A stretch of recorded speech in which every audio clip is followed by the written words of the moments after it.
Cosmic origins of precious metals. When we admire precious metals like gold and silver, we often think of their value, beauty, and practical uses. But have you ever wondered where these elements truly come from? Their origin is not of this earth, it's cosmic. Gold, silver, and other heavy elements were forged in one of the most extraordinary and violent events in the universe, the collision of dead stars. These elements are created in a process called nucleosynthesis, which occurs in the extreme conditions of a neutron star collision.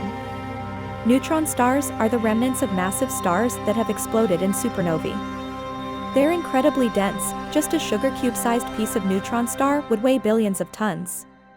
When two of these stars collide, the force is unimaginable, releasing more energy in seconds than our sun will produce in its entire lifetime.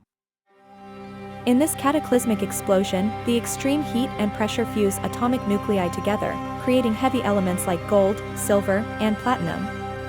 The explosion scatters these newly formed elements across space, where they eventually become part of gas clouds, forming new stars, planets, and even Earth. The gold in your jewelry or the silver in your electronics may have been created billions of years ago in a neutron star collision, light years away. This means that every piece of gold and silver on Earth is a relic of a cosmic event that predates the solar system itself. It's a humbling thought, these metals we value so much are, in fact, stardust. Next time you hold a piece of gold or silver, think about its journey. From the violent collision of dead stars to its discovery on Earth, it's a reminder of how connected we are to the universe.